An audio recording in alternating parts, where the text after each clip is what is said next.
Good morning, and thank you, Chairman. And good morning to all of our witnesses here. I want to welcome my colleague, Congressman Al Green from Texas, on this committee, and look forward to his contribution to our proceedings here.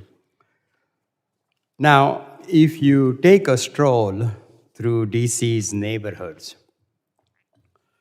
you're likely to encounter the National Guard planting flowers or picking up trash, and federal agents making traffic stops.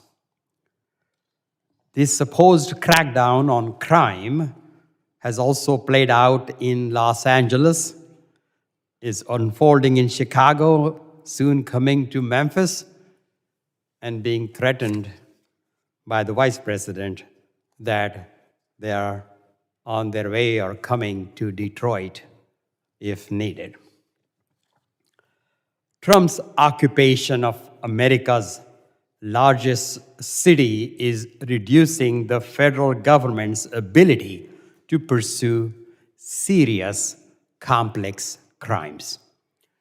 HSI agents have paused pursuing human traffickers.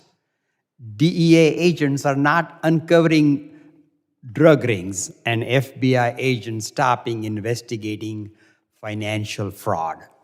Instead, they issue citations for open containers of alcohol, fare evasion, and traffic offenses.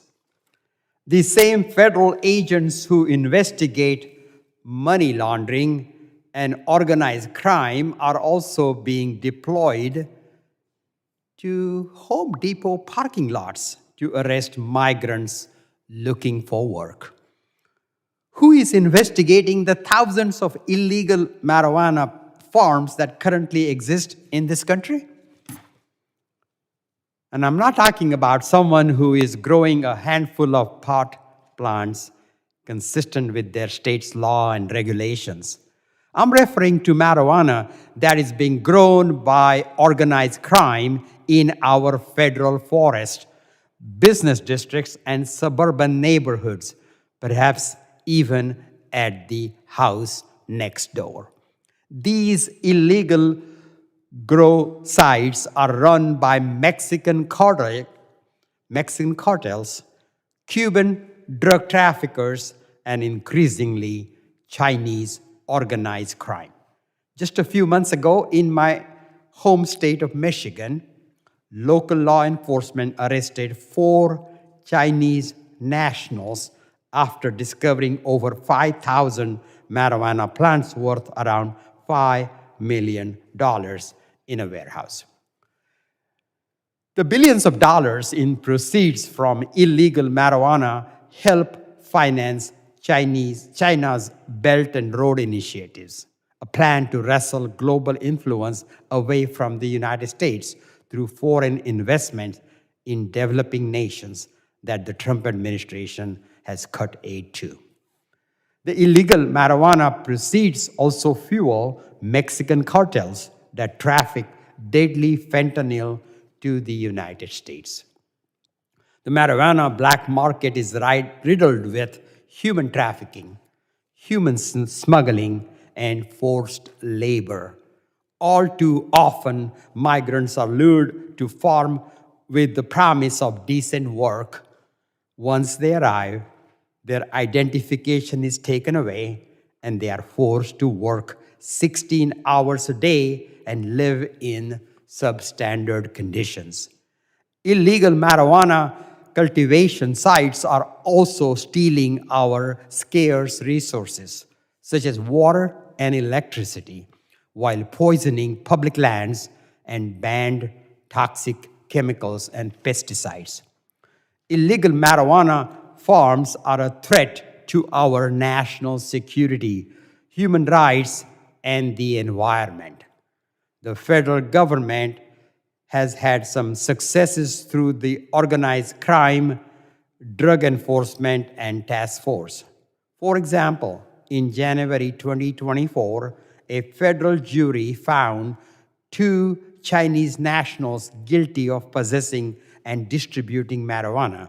Over a 7-month period, they shipped 56,000 pounds of marijuana from Oklahoma to the East Coast.